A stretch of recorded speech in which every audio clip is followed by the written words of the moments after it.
आज एक बार फिर से अपने माननीय राहुल चंद्रा जी हैं अपने साथ, जो कि कानपुर चार्टर्ड अकाउंटेंट सोसाइटी के वर्तमान में सेक्रेटरी हैं। पहले भी Kanpur income tax bar association के माननीय महामंत्री रह चुके हैं। राहुल जी, आपका स्वागत है। धन्यवाद जी। आपने चूंकि इलेक्शन चल रहे हैं तो इनके मन में फिर से कुछ प्रश्न आए थे, तो हमने इनसे कहा कि नहीं, हम लोग ऑनलाइन इन प्रश्नों का प्रश्न और उत्तर करेंगे, जिससे कि जनरल पब्लिक में ये चीज़ जाए और उसका फ़ायदा सबको मिले। मुख्य चीज़ हम लोगों का, देखिए बार बार हम इस बात को कहते हैं कि जो लोग यूट्यूब पर आके या ऑनलाइन आके इस तरह की बातचीत कर रहे हैं, वर्तमान आपस में हम लोग बातचीत करते रहते हैं, कहीं कोई इसमें वो नहीं है, लेकिन उस पर करने का केवल उद्देश्य ये कि और सब लोगों तक ये जानकारी पहुँचे, लोगों के लिए लाभप्रद हो। तो आपके मन में क्या इधर विचार आया था नया?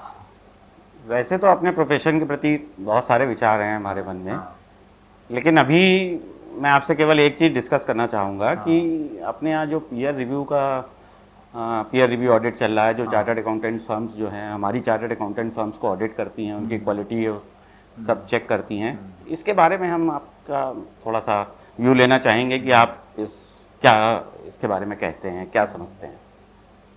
नहीं, पीयर रिव्यू जैसा कि नाम से मतलब परिभाषित होता है कि अपने ही सहयोगी का रिव्यू करना, मतलब उसके किए हुए काम को रिव्यू करना। ये सामान्यतया क्या, ये एक इंटरनेशनल प्रणाली है, इंटरनेशनल व्यवस्था है ये, कि किसी भी प्रोफेशन में अगर अपने आप दूसरे प्रोफेशनल की जाके उसके काम को रिव्यू करते हैं, तो इससे क्या होता है कि चूंकि एक प्रोफेशनल ही दूसरे प्रोफेशनल का रिव्यू कर रहा है, तो उसके इफ्स एंड बट सारी चीज़ें उसको पता होती हैं, तो वो उसके बारे में अच्छी तरीके से उसकी जानकारी ले पाता है और उसको सही ढंग से गाइड भी कर पाता है। मान लो पीयर रिव्यू को दोनों पर्पज हैं, एक तो ये कि उसकी कमियां निकालना, दूसरा ये जो भी कमियां हैं उनको ठीक करवाना और आगे के लिए उसको तैयार करना। तो ये जो कॉन्सेप्ट है, इसमें कहीं कोई दिक्कत नहीं, मतलब कॉन्सेप्ट बहुत बढ़िया है, वास्तव में उद्देश्य इसका बहुत बढ़िया है, लेकिन होता क्या है कि इससे जो लोगों को सामान्यतः लोगों को परेशानी आनी चालू होती है, वो थोड़ा सा दिक्कत वाली चीज़ें हैं। परेशानियाँ किस तरीके की आती हैं, चूँकि हम खुद पीयर रिव्यू रहे भी हैं और हैं भी, तो उसमें किस तरह की परेशानियां आती हैं, वो छोटी छोटी परेशानियां होती हैं। और कभी कभी चूँकि है क्या कि चार्टर्ड अकाउंटेंट अपने इंस्टीट्यूट से अपना चूँकि मेंबर है, तो उसको एक्सपेक्टेशन बहुत रहती है, उसको लगता है कि नहीं, हमारा इंस्टीट्यूट है तो ये हमारे ढंग से थोड़ा चलना चाहिए। तो उसको कहीं ना कहीं जब वहाँ से निराशा उस तरीके की मिलती है, तो उसको थोड़ा ज़्यादा कष्ट होता है। तो उसमें दिक्कतें किस तरह की आती हैं, कि अभी एक जगह बैठे थे, उन्होंने बताया कि जो इंस्टीट्यूट से जो क्वेश्चनर आता है, उसका फॉर्मेट ही ऐसा है कि वो एडिटेबल नहीं है। अब वो फॉर्मेट में पूरा फॉर्म भरने में उसकी मतलब स्टाफ को इतना समय, इतना परिश्रम लगाना पड़ जाता है, कुछ कहने को नहीं। तो अगर ये सिंपल वर्ड के फॉर्मेट में या सिंपल एक्सेल के फॉर्मेट में अगर इन्होंने फॉर्मेट दे दिया होता है इंस्टीट्यूट ने, इसमें कोई गलत चीज नहीं थी, बहुत आसान चीज थी ये। अच्छा, देने में कोई बुराई नहीं, जब आपको वही उसी फॉर्मेट भरवाना है मेंबर से अपने, इनको पीयर रिव्यू करवाना है, तो उसमें देने में क्या दिक्कत है, एडिटेबल फॉर्मेट, लेकिन वो नहीं किया गया। और इसी तरीके से है क्या कि डे टू डे जो चेंजेस होते रहते हैं, जैसे कि कुछ दिन बाद फिर फॉर्मेट किसी चीज़ का चेंज हो गया, उसमें लाइन केवल एक चेंज हुई है, उसकी लीगल रिक्वायरमेंट होगी, कहीं कोई ना कोई रिक्वायरमेंट होगी, इसलिए वो लाइन चेंज की गई, मतलब ऐसा नहीं कि कोई अनर्गल कोई चीज़ की जा रही है। लेकिन अब हुआ क्या कि एक लाइन की चेंज करने के कारण उसको लगा कि वो तो पीयर रिव्यूअर को, तो मान लो कभी उसने 3 महीने पहले, कोई 4 महीने पहले ऑडिट किया, कोई पीयर रिव्यू किया, अब फिर उसका दोबारा उसको करना, उसने चला दोबारा पुराने वाले से कॉपी करके फिर से बना ले, तो वहाँ से वापस लौट के क्या आ जाता है कि इसमें आपने पुराने फॉर्मेट का उपयोग किया, जैसे नहीं एमसीए में होता है कि फॉर्म रोज चेंज हो जाता है, फिर वो पूरा शुरुआत से भरो, फिर से आप एक एक लाइन पढ़ो। सबसे बड़ी दिक्कत क्या, एक एक लाइन पढ़ो। जब नया फॉर्मेट अगर मान लो स्टूडेंट ने दिया, तो उसमें अंडरलाइन कर दें, उसको अलग से हाईलाइट कर दें कि ये हमने लाइन जोड़ी है, घटाई है, तो आदमी उतना देखे, उतना ऐड करे या एडिट करे, अपना काम कर ले। तो जो इस तरह की परेशानियां, ये बहुत ही मतलब प्रैक्टिकल परेशानियां हैं।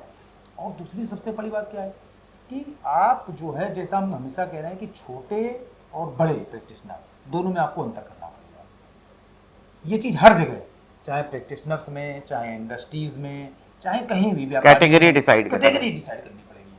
अब वो एक प्रोप्राइटरशिप फर्म वाला आदमी, उसको भी अगर बैंक ऑडिट अप्लाई करना है तो पीयर रिव्यू करवाना है, उसके यहाँ उसका इंफ्रास्ट्रक्चर ही उस तरह का नहीं है, उसमें क्वेश्चनर वैसे हैं कि आपके यहाँ कौन इसको चेक करता है, कौन इसको रिव्यू करता है, मतलब जो इस तरह के अलग अलग क्वेश्चन, बिग फर्म्स के लिए अलग आप उनकी रिपोर्टिंग और उनकी रिक्वायरमेंट, क्वेश्चन रिक्वायरमेंट बनाई है, और छोटी फर्मों के लिए जो सोल प्रोप्राइटरशिप है, इस तरह उनके लिए अलग बनाई है। मतलब कैटेगरी वाइज होना चाहिए, हमारा ये मानना है। ठीक बात है। अगर इस तरह की छोटी छोटी जो परेशानियां आ रही हैं, उनको अगर इंस्टीट्यूट देख ले, तो हमें लगता है कि जो लोगों को अच्छा लगता है, मतलब ऐसा नहीं, हमने बताया ना कि जैसे किसी अपने एक मेंबर थे, उन्होंने कहा कि नहीं हमें तो ये इससे ये सीखने मिला कम से कम कि हम अपना डॉक्यूमेंटेशन कैसे करें, मतलब जो क्लाइंट्स का डॉक्यूमेंटेशन है वो भी करना सीख रहे हैं लोग। हम चूंकि पीयर रिव्यू करते हैं तो हम भी सीख रहे हैं कि कैसे करना चाहिए। जो लोग पीयर रिव्यूअर है वो भी सीखते हैं, जिनका पीयर रिव्यू किया जाता है वो भी सीखते हैं काम से। लेकिन अगर इस तरह की चीज़ों को इंस्टीट्यूट थोड़ा ठीक से संभाल ले, अब रिपोर्ट भेजने के बाद वहाँ से इतनी क्वेरीज निकाल दी जाती है कि आदमी परेशान हो जाता है एक एक छोटी छोटी क्वेरीज पर। भाई वहाँ पर तो वो बैठे इसीलिए हैं, उनको करना यही चाहिए वास्तव में। वो करने जो काम करने के लिए बैठाला गया है वो कर वही रहे हैं, ऐसा नहीं कि गलत काम कर रहे हैं वो। लेकिन है क्या कि उन छोटी छोटी चीज़ों से आदमी इरिटेट होता है।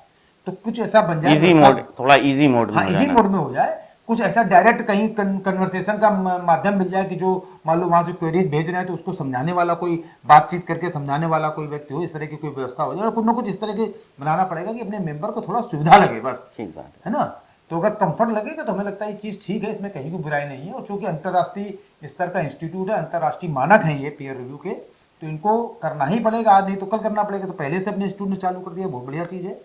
जैसे सीपी आवर का है कॉन्सेप्ट, उसी तरीके से पीयर रिव्यू का कॉन्सेप्ट है। बहुत से लोगों को सीपी आवर भी पहले नहीं अच्छा लगता था।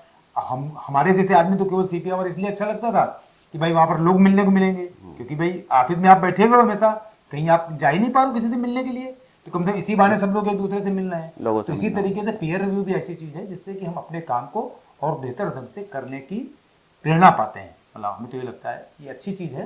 बस ये कि थोड़ा सा जो सुविधाएं हैं अगर उनको सही ढंग से किया जाए तो और ये अच्छा रिजल्ट दे पाएगा।